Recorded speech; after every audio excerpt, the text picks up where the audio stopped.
যাবতীয় প্রশংসা, গুণগান,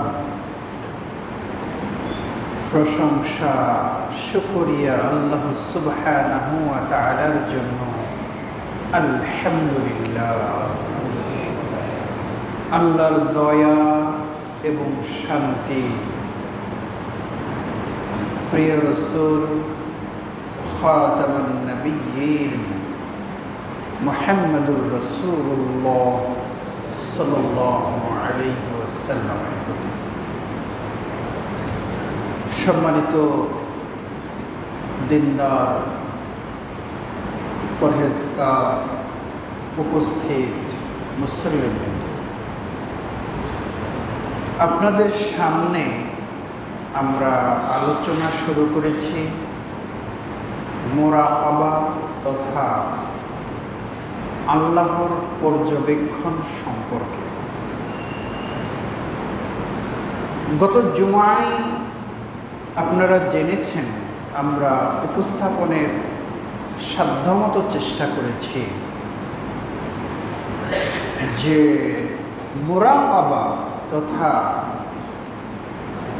আল্লাহর দৃষ্টিতে, আল্লাহর নিয়ন্ত্রণে সকলেই আমরা রয়েছি। তিনি আমাদেরকে পর্যবেক্ষণ করেন। এই বিষয়গুলোর একটা প্রাথমিক কিছু কথা শুনেছেন। আজকে এই বিষয়ে আমরা আরো কিছু কোরআন ও হাদিসকে সামনে রেখে নসিহামূলক খুতবা শ্রবণ করব ইনশাআল্লাহ। ওয়া মা তাওফীক ইল্লা বিল্লাহ। প্রিয় উপস্থিতি, আমরা যারা এখানে এসেছি, আমাদের প্রত্যেকের ভিতরে এই ভয়টা রয়েছে যে আমি আল্লাহর বান্দা হয়ে আল্লাহর জমিনে আমি যে ঘোরাফেরা করি, চলাফেরা করি, আমি যে রিজিক অর্জন করি, এগুলো সব কিছুই কেউ না কেউ খুব তীক্ষ্ণভাবে নজরে রেখেছেন। এজন্য দেখেন, আজকে যে শুক্রবার, আপনারা প্রত্যেকেই, যদি বিশেষ কোনো সমস্যা না থাকে, প্রত্যেকেই কিন্তু আপনারা গোসল করে এসেছেন, তাই না? প্রত্যেকেই অজু অবস্থায় পারতপক্ষে সাধ্যমতো ভালো পোশাক পরে এই মসজিদে হাজির হয়েছেন। আলহামদুলিল্লাহ। এটা কেন? এটা আপনার আমার হৃদয়ে একটা অনুভূতি রয়েছে, একটা শিক্ষা রয়েছে, একটা ঈমান তথা বিশ্বাস রয়েছে যে আজ শুক্রবার, আজকে একটি বরকতময় দিন, জুমার দিন। আমাকে গোসল করে, ভালো কাপড় পরে, সুগন্ধি মেখে মসজিদে হাজির হতে হবে। কেন? এই সময়ে বাড়িঘর, ব্যবসা বাণিজ্য সব কিছু আমরা রেখে এই যে ছুটে এসেছি আল্লাহর ঘরে, আপনার আমার হৃদয়ে এই বিশ্বাস রয়েছে যে আমি কারো নজরে রয়েছি। আজকে শুক্রবার, কেমন করে আমি বিনা গোসলে আমি মসজিদে যাব?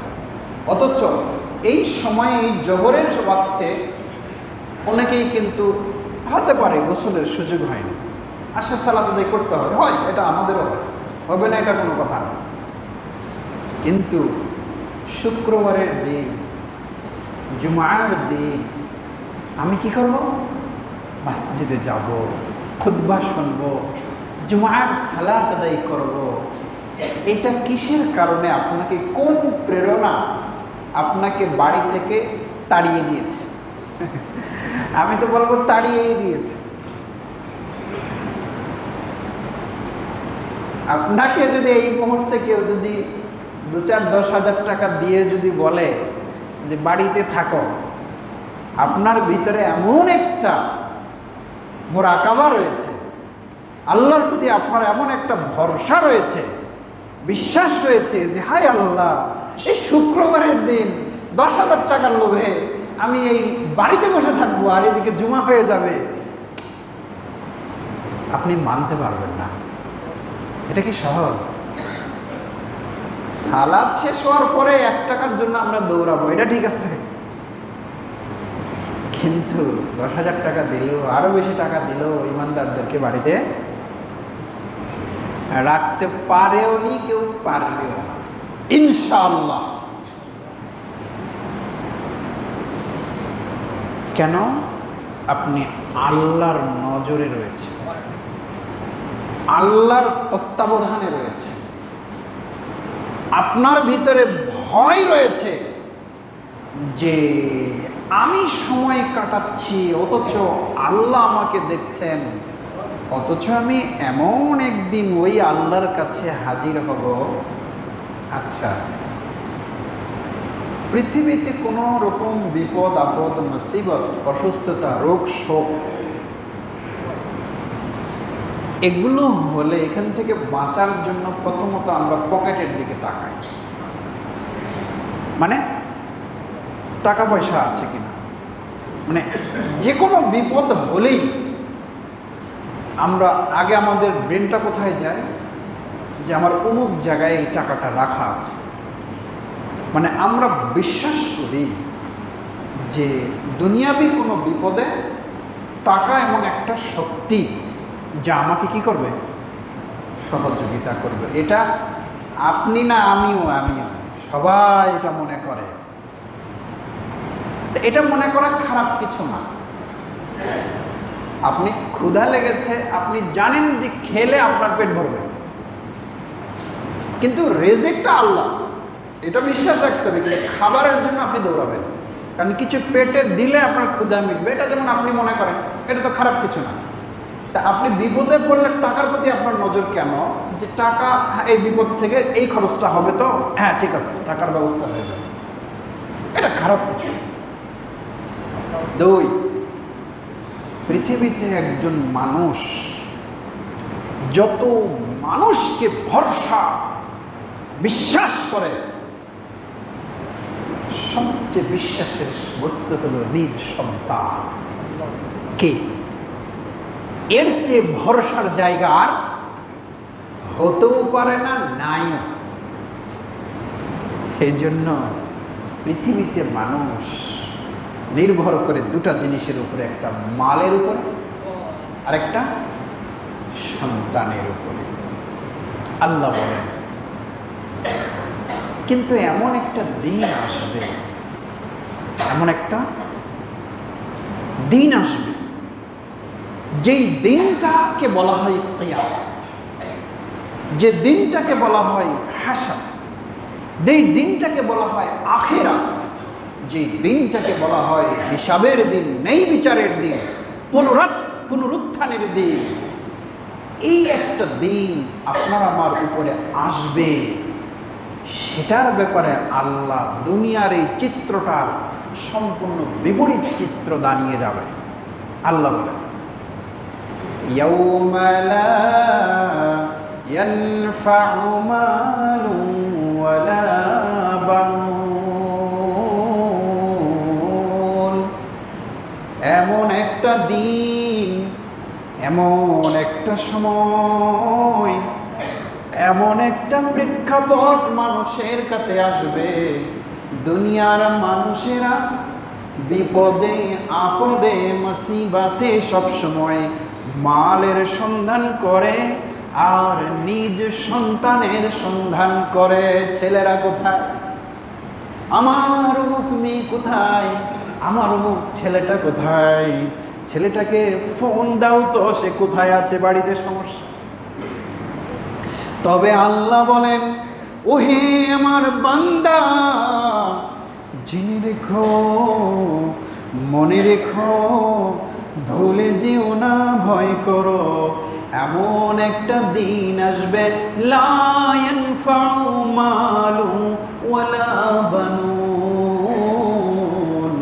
সেদিন কোনো মাল, কোনো টাকা, কোনো পয়সা তোমার কোনো উপকারে দেবে না। ওয়ালা বানুন, তোমার ছেলে মেয়েও তোমার কোনো উপকারে দেবে না।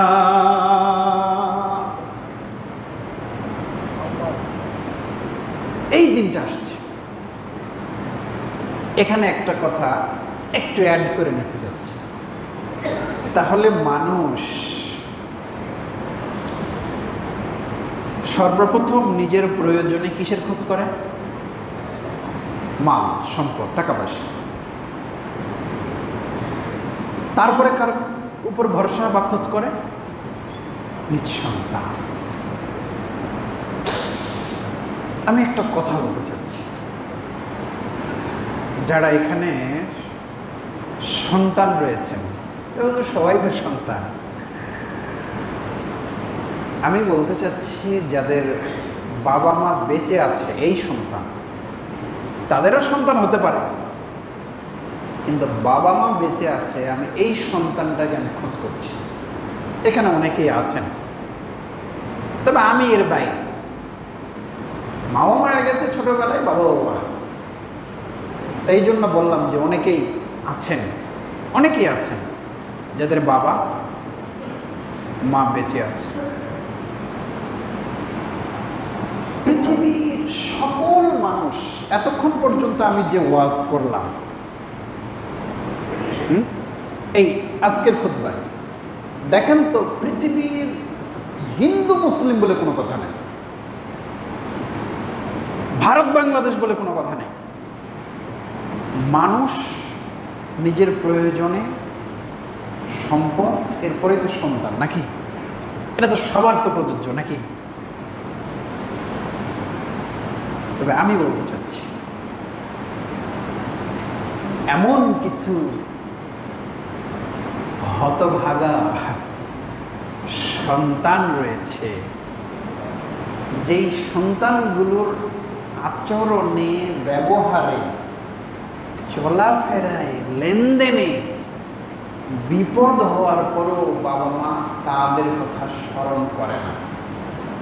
এরকম কিছু সন্তান আল্লাহর জমিনে, কি বলেন, হ্যাঁ, আছে না? আমি যে কথাটা বলতে চাচ্ছি, আপনি কি সেই সন্তান? নো দাইসেলফ, মানে নিজেকে একটু বোঝেন যে আপনি তো সেই সন্তান না যে আমার বাবা মা বিপদে আমি যে তার একটা সম্বল, আমি যে তার একটা মাধ্যম, কিন্তু পিতামাতা আমাকে ভুলে গেছে বা পিতামাতা আমার উপরে নির্ভর করতে পারে না। আপনি আমি এরকম সন্তান হয়ে যাইনি তো?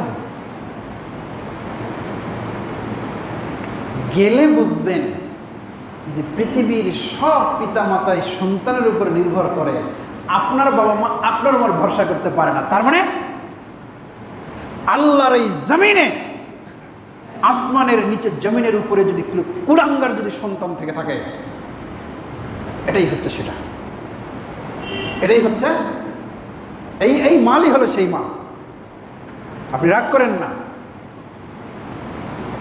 This is the only true. এটাই সত্য কথা যে সন্তানের উপরে বাবা মা ভরসা করতে পারে না। পৃথিবীতে এই সন্তানের মতো অযোগ্য, অনাকাঙ্ক্ষিত, অভদ্র, অপদার্থ একটা কুলাঙ্গার সন্তান, যার কথা বিপদে আপদে ফার্স্টে মনে করে না।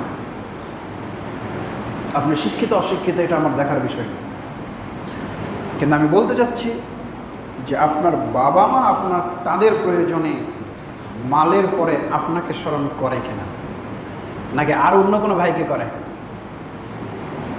যদি অন্য কোনো ভাইকে করে, বুঝবেন আপনার পুরা কপাল। অথচ পৃথিবীতে মানুষ সন্তানের উপরে নির্ভর করে। Not only your father but also you. আপনি নিজেও তো আপনার সন্তানের উপর তো ভরসা করেন তো, যে আমার ছেলেটা বড় হয়ে আমার বিপদে আপদে। আপনি যে এখন বড় খোকা, আপনার উপরে যে আরেক মুরব্বী যে ভরসা করতে পারে না, আফসোস। এই অযোগ্য সন্তান যেন আপনি না হন। নিজেকে খেয়াল করেন, আমি কি সেই সন্তান? অথচ কোরআনের কথা, হাদিসের কথা, সারা পৃথিবীর কথা যে মানুষ কার উপরে একটু ভরসা করতে চায়? নিজ সম্পদ আর নিজ সন্তান। কিন্তু আপনি ভরসা করার মতো সন্তান যদি না হন, দুর্ভাগা। রাসূলুল্লাহ সাল্লাল্লাহু আলাইহি ওয়াসাল্লাম সাহাবীদেরকে মুরাকাবা শেখাচ্ছেন। মুরাকাবা মানে আল্লাহ আপনার উপরে নজর রেখেছেন, তীক্ষ্ণ নজর। এটা আরেকটু খুলে বলি। পরীক্ষার হলে গেলে, কম বেশি আমরা তো সবাই পরীক্ষা নিয়েছি। পরীক্ষার হলে যদি কোনো অফিসার, ইউএনও, ম্যাজিস্ট্রেট বা এই জাতীয় ক্ষমতা পাওয়ার ওয়ালা মানুষেরা যখন আসে, তখন শিক্ষার্থীরা দেখবেন নিজের মতো লিখবে, কারো দিকে তাকাবে না। কারণ তাকানোটা কি? অন্যায়। পরীক্ষার হলে অন্যর দিকে কি তাকিয়ে লেখা অন্যায়, এটা হলো দুর্নীতি। অন্যের দেখে লেখা দুর্নীতি। এর জন্য সবাই সতর্ক হয়, কারণ দেখে ফেলবেন। দেখে ফেললে কি হবে? শুধুই কি এই সময় সচেতন শিক্ষার্থীরাই হয়? না, যে সমস্ত ইনভিজিলেটররা থাকেন, পরীক্ষাতে যারা গার্ড দেন, শিক্ষক মহোদয়, তারাও দেখবেন নিজেরাও সতর্ক, ছেলে মেয়েদেরকেও সতর্ক। তখন কিভাবে চলতে হয়, কিভাবে লিখতে হয়, কিভাবে বসতে হয়, এটা হলো আমি যদি তার নজরে পড়ি,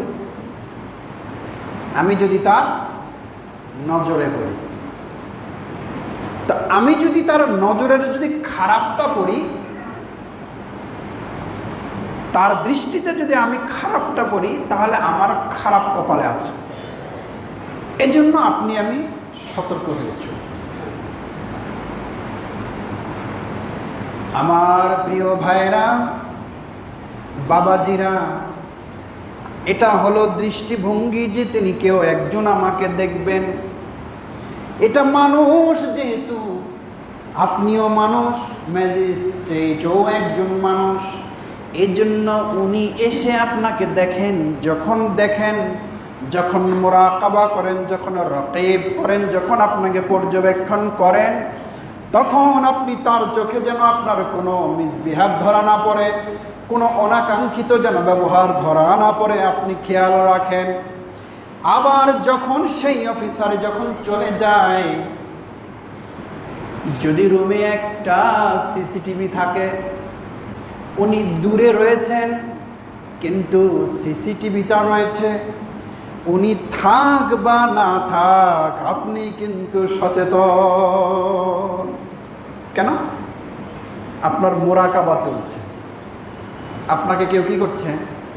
তীক্ষ্ণ দৃষ্টিতে রেখেছে। আমি জানি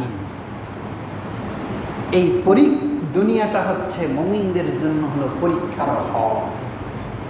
এটা আমি জানি না? কে জানে না যে এই দুনিয়াটা মুমিনদের জন্য একটা পরীক্ষার হল? কে জানে না?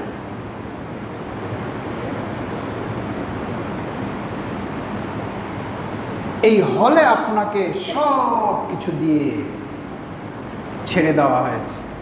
এখানে যেমন রাত আছে, তেমন দিন আছে। আলো যেমন, অন্ধকার তেমন। সত্য যেমন মিথ্যা তেমন, ন্যায় যেমন আছে অন্যায় তেমন আছে, সততা যেমন আছে দুর্নীতি তেমন আছে, হালাল যেমন আছে হারাম তেমন আছে। এটা আপনার পরীক্ষা।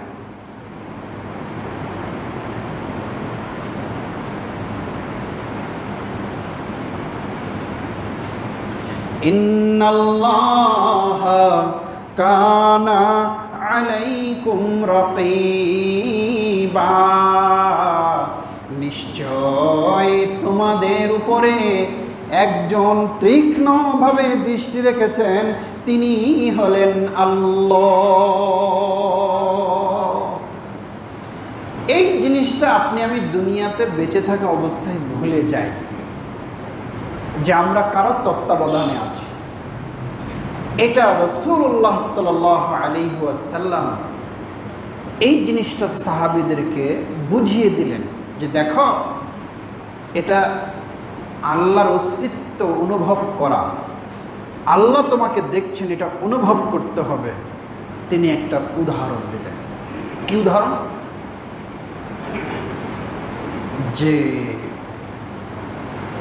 কয়েকজন যুবক, সালাসাতু রাহাতিন, তিনজন যুবক কোথাও যেতে যেতে মরুভূমির মাঝে প্রচণ্ড ঝড় এবং বৃষ্টি। মরুভূমি মানে চতুর্দিকে বালু আর বালু, আর মরুঝড় মানে পাগলা ঝড়, মানে একবার এই দিক থেকে আসে, একবার এই দিক থেকে আসে, একবার এই দিক থেকে বাতাস আসে, একবার এই দিক থেকে বাতাস আসে, চতুর্দিকে হলো কি বালু, মরু এলাকা। যে বালু, কিসকিসা বালু যেভাবে উড়ে অন্ধকার হয়ে যায়, কোনো মানুষের ক্ষমতা নাই যে ওখানে সে চোখ চেয়ে থাকতে পারে। চোখের ভিতরে ধুলো বালি পড়ে এমন একটা অবস্থা হয়ে যাবে, মাথাতে বালুয়ে এমন হয়ে ভর্তি হয়ে যাবে, গা এমন ভর্তি হয়ে যাবে যে আমাদের এদেশে এটা বোঝা একটু সমস্যা। কারণ আমাদের তো সুজলা সবলা শস্য শ্যামলা দেশ, ঝড় বাতাস উঠলে এক একটু ধুলা টুলা প্রথম দিকে উড়ে, এখন তো বর্ষা হয়ে বৃষ্টি হয়ে দেবে গেছে, এখন তো তেমন ভয় নেই। কিন্তু এই দৃশ্যটা হলো কোথাকার? মাইলের পর মাইল চতুর্দিকেই শুধু বালু আর বালু, শুকনো বালু, সেখানে ঝড় উঠেছে।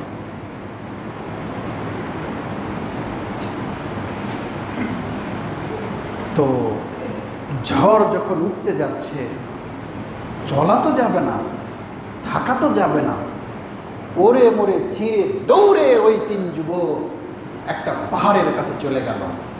যে খোঁজ করলো যে খাল আছে কোথায়, গর্ত আছে কোথায়, ঢুকতে হবে, বাঁচতে হবে, ঝড় থেকে বাঁচতে হবে। তো দেখে একটা গর্ত, ঢুকে গেল। এই ঘটনা আমার বলার উদ্দেশ্য না, শুধু স্মরণ করে দেওয়া, কারণ এটা আপনারা জানেন এই ঘটনাগুলো। তারপরে বিশাল এক পাথর ঝড়ে বৃষ্টিতে পিছলা হয়ে গড়তে গড়তে গড়তে গড়তে এসে কোথায় লেগে গেছে? ওরা যে গুহার ভিতরে আশ্রয় নিয়েছে ওর মুখেই লেগে গেছে। আর লাখে লাখে এমন করে লেগে গেছে, এত প্রকাণ্ড একটি পাথর যে ওরা তিনজনে ঠেলে ওই পাথরের কিছুই করতে পারে না। এই হলো পাথর। এটাও একটু কঠিন, যেহেতু আমাদের দেশে আমরা এই ছোট ছোট পাথর দেখে অভ্যস্ত, তো কিন্তু একটা পাথরই যে ঘরের সমান এটা তো আর আমরা বুঝছি না। কিন্তু যেখানে আছে সেখানে আপনারা জানেন যে পাহাড় কি জিনিস আর পাথর কি জিনিস। তো এইরকম একটা পাথর। তো রাসূলুল্লাহ সাল্লাল্লাহু আলাইহি ওয়াসাল্লাম তার সাহাবীদেরকে শেখাচ্ছিলেন যে তুমি কিসের মধ্যে আছো? আল্লাহর নজরে আছো। এই জিনিসটা বোঝানোর জন্য রাসূল সাল্লাল্লাহু আলাইহি ওয়াসাল্লাম এই হাদিসটি বলেন যে বনী ইসরাঈলের যুগে তিনজন ব্যক্তি এভাবে আটকে যায়, খাদ্য পানীয় শেষ, ডাকলে কেউ শুনবে এর সম্ভাবনাও নাই। তিনজনে পাথর যে ঠেলার চেষ্টা করেনি এইটাও না, কিন্তু যে পাথর এটা তাদের শক্তিতে কুলাবে না। নিশ্চিত এখন ওখানে তাদের ধুকে ধুকে শুকে শুকে এখানে মৃত্যু অবধারিত, মৃত্যুর জন্য অপেক্ষমান। আল্লাহ দেখছেন, কোথাও কেউ নেই, কোথাও কেউ নেই, কিন্তু তাদের হৃদয়ে একটা জিনিস আছে, আমি এখানে আছি কিন্তু আল্লাহর তো নজর থেকে আমি বাইরে না। এটা হলো তাদের ঈমান। এটাই আপনাকে শিখতে হবে। রাসূলুল্লাহ সাল্লাল্লাহু আলাইহি ওয়াসাল্লাম আপনাকে এইটাই শেখাচ্ছেন যে আল্লাহ আপনাকে দেখছেন, সেটা প্রকাশ্যে অপ্রকাশ্যে, দিনে রাতে, মানুষের সামনে অথবা মানুষের চোখের আড়ালে। আপনি যেখানেই যা করেন, যেখানেই যা করছেন বলছেন, সব কিছু আল্লাহর নিয়ন্ত্রণে আছে। বিধায় আমি চালাকি করে মনে করলাম যে জিতে গেছি, আপনি আসলেই বোকা লোক। আপনি যে ওই জায়গাতে যে ঠকে গেছেন, কারণ ওটাতে রেকর্ড হয়ে গেছে। আচ্ছা বলেন তো, ব্যাংক থেকে 1 কোটি টাকা চুরি করে নিয়ে যাচ্ছে এক চোরে, অথচ সিসিটিভি চালু আছে, এইটাও খেয়াল করে নাই, তো সব রেকর্ড হচ্ছে। আচ্ছা, এ যদি মনে করে যে আমি 1 কোটি টাকা চুরি করতে পেরেছি, আমি এখন জিতে গেছি, আচ্ছা বলেন তো, ওকে আসলে জিতছে নাকি ওর মরার হলো ওই টাকাটা চুরি করে ও সুখে থাকতে চেয়েছে? কিন্তু এই টাকাটাই ওকে এখন কি করবে? এই কিছুক্ষণ পরে যখন পুলিশ জানতে পারবে, ওর কিন্তু ওই টাকার কিন্তু ছেড়ে দেওয়া কান্দে আছে। ওই যে দেখেন না, যে একজন এক ছাগল কুরবানি দিতে যায়, সে কি অবস্থা। এটা হলো আমাদের, কি বলবো, কিসের আল্লাহ যে আপনাকে আমাকে দেখছে। এই ওয়াজ কে কাকে বলে রে ভাই? কে কাকে শোনায়? শুনবেই কে আর বলবেই কে? ওয়াজ এগুলো কাদের জন্য? কোরআন হাদিস যে কাদের জন্য?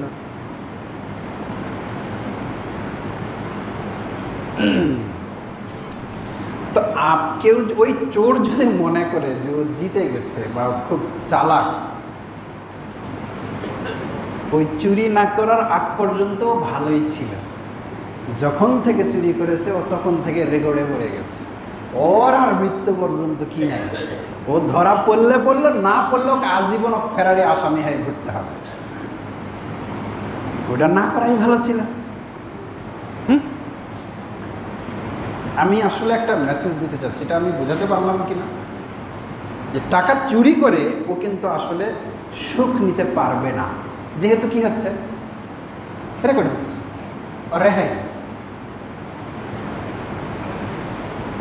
দুনিয়ার বুকে যারা মনে করেন যে ওরা ব্যবসা বাণিজ্য রেখে ওই লোকগুলো নামাজে যায় তো ব্যবসার ক্ষতি হয়, আর আমি কি সুন্দর, ওরা নামাজে যায় এর ফাঁকে আমি ওদের চেয়ে বেশি ব্যবসাটা করে নেই।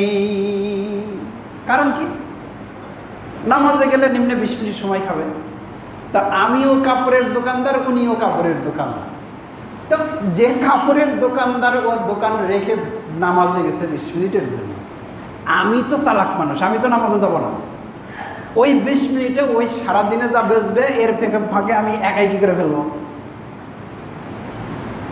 এটাই তো দৃষ্টিভঙ্গি আপনার আমার, নাকি?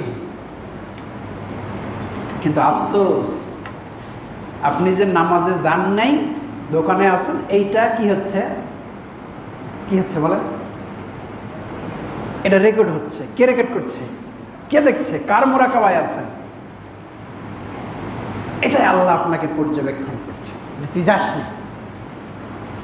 এ কি মনে করছে যে আল্লাহর খাতায়, আল্লাহর ক্যামেরায় যে নামাজ পড়তে গেল না, দিয়ে ব্যবসা করলো, এ কি মনে করছে যে এ লাভ করেছে? হ্যাঁ না, কথাটা বোঝাতেই পারলাম।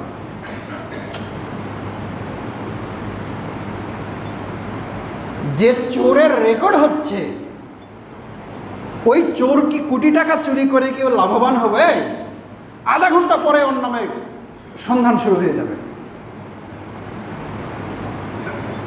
অস্থির জীবনযাপন করবে। আগে ভ্যান চালাতো, সেটাই ভালো ছিল, সুখে ছিল, ছেলে মেয়ে থাকতে পারতো, এখন দৌড়ের উপরে আছে। তা আমি এই কথাটা বোঝাতে চাচ্ছি যে অবৈধভাবে সম্পদ অর্জন করলাম, অথচ সেটা কি হচ্ছে, রেকর্ড হচ্ছে, এর হিসাব দিতে হবে। এটা কোনো উন্নতি না, এটা বুদ্ধিমানের কাজ। তা আমি ওইটাই বলতে চাচ্ছি যে আজানের সময় দোকান খুলে রাখাটা এটা হালাল না হারাম? বলেন, আজানের পরে দোকান বসে থাকাটা হালাল না হারাম? কথা বলেন না কেন? এটা হারাম। ভয় পান কেন? এই সময় যে উপার্জন হবে এগুলো সব হারাম। কথাটা বোঝা যাচ্ছে? এই সময় যে উপার্জন হবে এই উপার্জনগুলো কি হারাম, কারণ এই সময় আপনার উপর দায়িত্ব ছিল সালাতে হাজির হওয়া। তা আপনি যেহেতু আল্লাহর হুকুম কুফরি করে একটা কাজ করতেছেন, এই টাইমটাতে এটা আপনার জন্য কি হয়ে যাচ্ছে, হালাল উপার্জন না হারাম উপার্জন? হারাম উপার্জন। আর এটা কে রেকর্ড করতেছে? আল্লাহ। তো এরা কি মনে করতেছে এরা লাভবান হচ্ছে? আহা, রাসূলুল্লাহ সাল্লাল্লাহু আলাইহি ওয়াসাল্লাম এই কথাটাই শেখাচ্ছেন। দেখো, পাহাড়ের গুহায় আটকে গেছে, কেউ নেই, কিন্তু তাদের হৃদয়ে আছে যে আমি একা না, এখানে আমার মালও নাই, আমার বানন, আমার সম্পদও নাই, আমার গ্রামবাসী নাই, আমার যোগাযোগ নাই, আমাদের শক্তিও নাই, পাথর ফেলতে পারি, কিন্তু এখান থেকে আমি বাঁচতে গেলে তারা মনে করেছিলেন যে আল্লাহ তো দেখছেন যে আমরা এখানে আটকে গেছি। এই যে আল্লাহকে দেখছেন, আল্লাহ তো দেখছেন যে আমরা তিনজন ব্যক্তি এই গুহায় আটকে গেছি। এই যে আল্লাহ যে দেখেন বান্দাকে গোপনে প্রকাশ্যে সব সময়, এইটা তাদের অন্তরে ছিল। আরে এই ঈমানটাই তো আপনাকে বিপদ থেকে বাঁচাবে। তখন আল্লাহর কাছে কি দোয়া করছেন? আল্লাহুম্মা ইন্নালি উখতা আম্মিন উহিব্বুহা কা ইউহিব্বুর রাজুলান নিসা। দয়াময় আল্লাহ, আমার একটা চাচাতো বোন ছিল, পুরুষ যেমন নারীকে ভালোবাসে, যে উদ্দেশ্যে ভালোবাসে, আমি কেন যেন তার জন্য আমি এত পাগল হয়ে গেলাম, আমি আর তাকে ছাড়া কোনো কল্পনাই করতে পারি না। মানুষ যেরকম ভালোবাসে তার চেয়েও আমি বেশি তাকে ভালোবেসে ফেললাম। আমি তাকে নিরালায় পেতে চাইলাম। সে বলল, না না না, যতদিন পর্যন্ত তুমি আমাকে 1000 স্বর্ণ মুদ্রা না দেবে ততদিন তুমি আমাকে নিরালায় পাবে না। আমি বাড়ি থেকে ছুটলাম, 1000 স্বর্ণ মুদ্রা অর্জন করলাম। আপনি কি আজ এসে কল্পনা করতে পারেন যে 1000 যদি স্বর্ণ মুদ্রা 1 টাকা ওজনের যদি কয়েনগুলো যদি স্বর্ণের হয়, এরকম যদি 1000টা কয়েন যদি স্বর্ণের হয়, তো আপনি কত কোটি টাকার মালিক? Do you imagine? ভাবতে পারেন?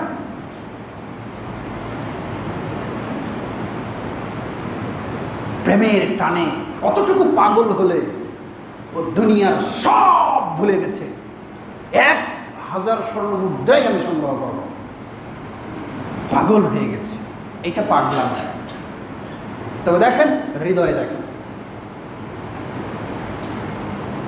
আমি দূর দূরান্তে গেলাম, আমি সংগ্রহ করলাম, আমি আমার চাচাতো বোনের হাতে দিলাম, নিরালায় আসলাম, কেউ ছিল না ঘরে, আমি আর সে। যেমন আজকে আল্লাহ এই পাহাড়ের গুহায় কেউ নাই, তুমি আমাকে দেখছো, এই আমরা মাত্র 3 জন রয়েছি। ওই দিনের ঘটনা আল্লাহ, এইরকম কিন্তু একটা জায়গা, একটা ঘরে আমি আর আমার চাচাতো বোন, ওর শর্ত আমি পূরণ করে দিয়েছি। এমত অবস্থায় কেউ ছিল না, কেউ ছিল না, এরকমই একটা প্রেক্ষাপট। ওই মুহূর্তে আমি যখন তার কাছাকাছি চলে গেছি, আমার বোন আমাকে বলছে, ইত্তাকিল্লাহ, ওই আল্লাহকে ভয় করো, আল্লাহ তোমাকে আমাকে দেখছে। আল্লাহ যখন আমার বোন কথা আমাকে বলেছে, তুমি আমাকে ভালোবাসো, 1000 স্বর্ণ মুদ্রা আমাকে দিয়েছ, সব কিছু ঠিক আছে, কিন্তু যখনই বলেছে আল্লাহ তোমাকে আমাকে মুরাকাবা করছে, আল্লাহ তোমাকে আমাকে দেখছে, আল্লাহকে তুমি ভয় করো, লা তাখতিমুল লা, তুমি আমার মুহুরকে তুমি ভেঙো না, আমার তুমি সতীত্বকে নষ্ট করিও না, আল্লাহ দেখছেন। যখন এই কথা বলেছে আল্লাহ, আমি তোমার ভয়ে কেন যেন মনে হলো আল্লাহ তো আমাকে দেখছে, যদিও কেউ নেই আশেপাশে, ডানে বামে কেউ নেই, ঘরে কেউ দেখারও কেউ নেই, শুধু আমি আর তুমি, অথচ কি অনুভূতি, কি হৃদয়ের স্পিরিট, কি আল্লাহর প্রতি ফেদ যে আল্লাহ আমাকে এই গোপন ঘরে দেখছে। যখন আমি এটা বুঝলাম, আমার বোন আমাকে যখন বলল, আমি ওখান থেকে পলায়ে চলে আসলাম। দয়ার আল্লাহ, সেদিন যেমন আমি তোমাকে অনুভব করেছি, তুমি আমাকে রাখিব করো, তুমি আমাকে দেখো, তুমি আমাকে সর্বদা দেখো, এটা সেদিন আমি যেরকম অনুভব করে আমি দূরে চলে এসেছিলাম। আল্লাহুম্মা ইন কুনতা তা'লামু আন্নী ফাআলতু হাযা লিবতিগাই ওয়াজহিকা, তুমি যদি আল্লাহ জেনে থাকো যে এটা আমি তোমাকে অস্তিত্ব, তোমাকে বুঝে, তোমার হৃদয়ে তোমার প্রতি অনুভব, এই কারণেই এটা আমি করেছি, এটা তুমি যদি বুঝো, তাহলে ফাফরুজুলানা ফুরজাতাম, তাহলে এমন একটা প্রেক্ষাপট তৈরি করে দাও যেন এই যে তুমি এখনো বিশ্বাস আছে যে তুমি আমাকে দেখছো, এই গুহাতে আর কেউ নাই। 3 বান্দা, 3 জনেই অচল হয়ে গেছে। তো আমাদের জন্য বের হওয়ার একটা কি দাও, একটা রাস্তা তৈরি করে দাও।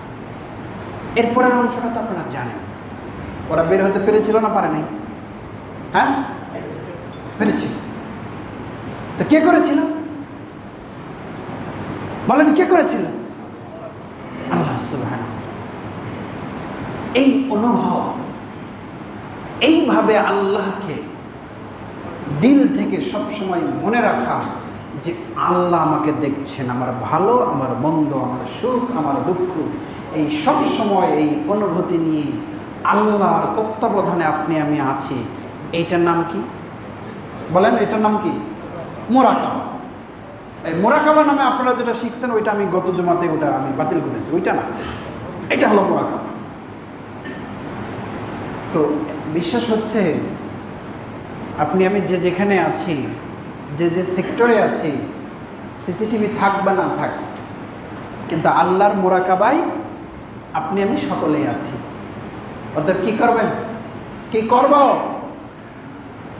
সর্বদা আল্লাহকে অনুভব করবেন, হৃদয় দিয়ে অনুভব করবেন, আমি তো আল্লাহর নিয়ন্ত্রণে, আমি কি করে অন্যায় করব, আমি কি করে দুর্নীতি করব, আমি আজান হয়েছে, আমি কি করে এখন আমি নামাজ না পড়ে থাকবো, এটা অনুভব করেন।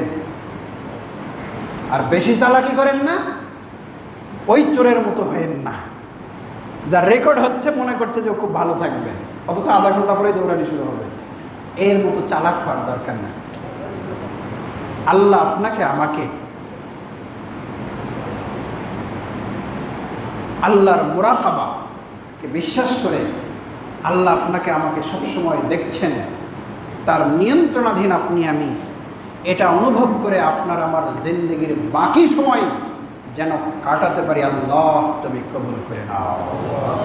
বারাকাল্লাহ।